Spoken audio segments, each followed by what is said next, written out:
Olá, meu nome é Amir Brito, eu sou professor na Escola de Belas Artes da FMG e vou apresentar os quadrinhos conceituais. São quadrinhos que dialogam com as artes visuais de uma maneira diferente dos quadrinhos tradicionais.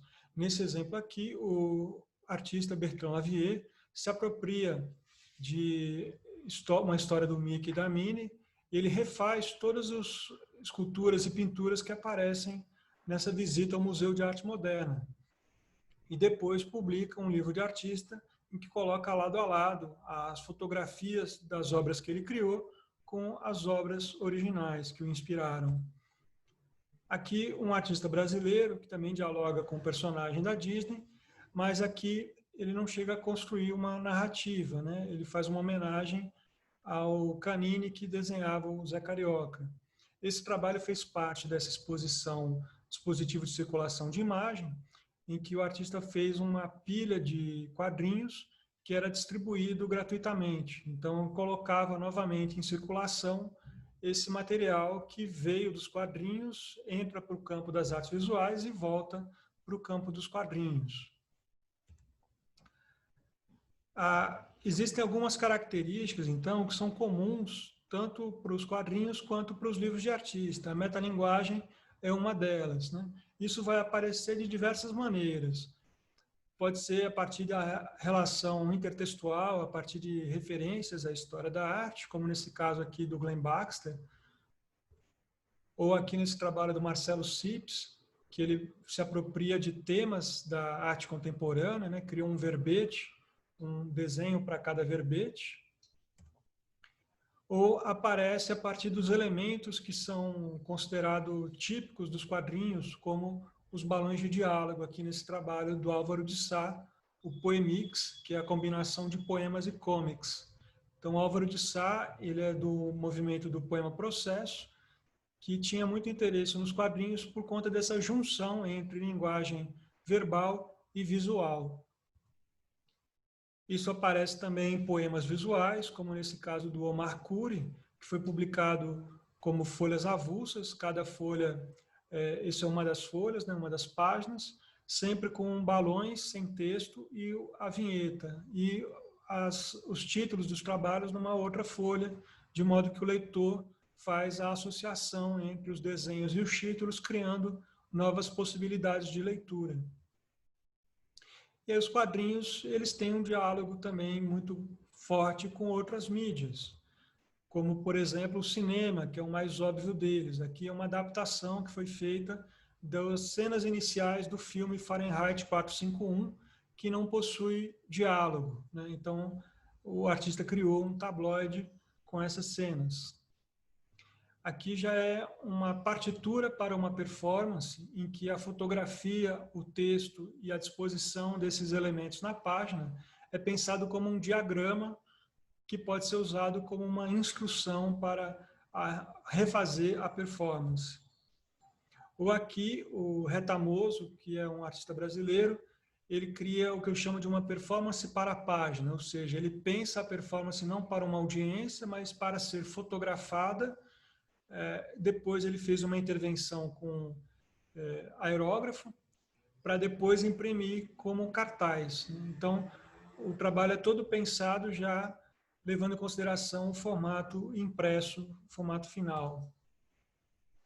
Aqui já é um exemplo de uma partitura que ela é pensada a partir de onomatopeias, né? Que a onomatopeia também tem essa característica de ser sonora e gráfica ao mesmo tempo, né? Verbal e visual. Então, aqui a partitura para essa peça sonora Stripsode. Né? Outro exemplo de uma partitura sonora feita a partir de colagens, mostram instrumentos musicais, né? Tem páginas que mostram os personagens com a boca aberta, como se estivessem cantando ou gritando. Tem página que tem onomatopeia. São vários procedimentos, pensando cada página como uma parte de uma partitura.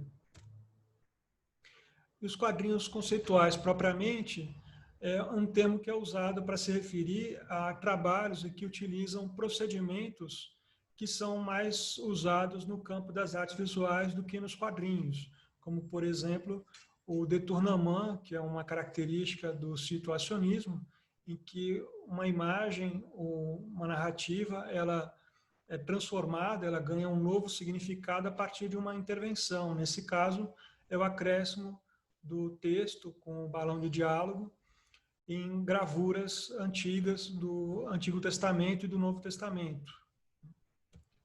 Ou, nesse caso aqui, um trabalho do grupo Obapo, né, que é o ateliê de quadrinhos potenciais. Ele faz uma leitura cromática das aventuras de Tintim. O Martin Vitali faz um procedimento de apropriação também, de deslocamento. Ele pega 2 páginas da revista do Hugo Pratt e cria uma nova revista só com essas 2 páginas, repetindo algumas cenas, fazendo um recurso de enquadramento, aproximação ou afastamento, criando um grande panorama. E tem a apropriação propriamente dita, que é quando o artista se apropria de uma revista inteira, de um livro inteiro, não apenas de alguns elementos isolados, mas a gente consegue identificar a imagem, a obra que deu origem. Nesse caso aqui, o Manuak, ele usa o mouse do Art Spiegelman. Na versão dele, todos os animais viraram gatos. Então, ele redesenhou a revista, substituindo os animais por gatos, e aí então virou Cats. Nesse outro caso, ele pega uma história do Tintim, o Tintim no Congo, e ele reproduz a história inteira do jeito que ela foi publicada originalmente, só muda o texto, que ele traduz para a língua oficial do Congo, para que essa revista possa finalmente ser conhecida no país, no Congo. Então, com esse simples gesto, ele acaba levantando uma série de debates sobre a revista, sobre a sua forma de produção, circulação. Dentro dos quadrinhos conceituais, tem uma outra categoria que são os quadrinhos abstratos, né? Então, o pesquisador russo Andrei Molotiu vai falar de 2 tipos, né? As sequências de desenhos abstratos e sequências de desenhos que têm elemento figurativo, mas que não produzem uma narrativa coerente. Um exemplo é o Alex Beauclair, nessa história, essa série, o Loto. Ele utiliza formas geométricas básicas, e as histórias, em muitos casos, elas se encerram, concluem em uma única página. Às vezes, a história tem uma sequência de uma página para outra, né? Às vezes, é simplesmente os mesmos elementos em situações diferentes. Aqui, a Frederique Rusch, ela utiliza o campo de cor no início dessa história. Conforme a história avança, o que era o primeiro plano vai se deslocando até se transformar em último plano, né, o plano de fundo. E então, ela chama a atenção do leitor para essa estrutura gráfica aí da página. Nesse caso aqui, a história começa com uma cena figurativa, um espaço interno de um apartamento, um imóvel, em que aparecem alguns espelhos que vão modificar a percepção desse espaço. E, aos poucos, essa imagem vai sendo transformada até que vira um padrão abstrato. E um outro elemento que aparece nas histórias em quadrinhos, para a maioria das pessoas, associa quadrinho com super-heróis, mas no caso do quadrinho conceitual, as pessoas comuns são os heróis. Nesse trabalho da dupla Simon Greenon e Christopher Sperandio, eles convidam as pessoas a encenarem as histórias que são fotografadas ou filmadas, e um programa transforma isso em desenhos.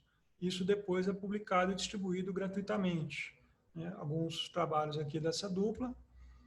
Então, os quadrinhos conceituais, eles vão ter uma proximidade ali com o livro de artista, e eles têm uma característica que é essa autonomia do autor como produtor, né? O próprio artista que publica esse trabalho. Está bem perto ali do conceito de fanzine. Então, obrigado a todos.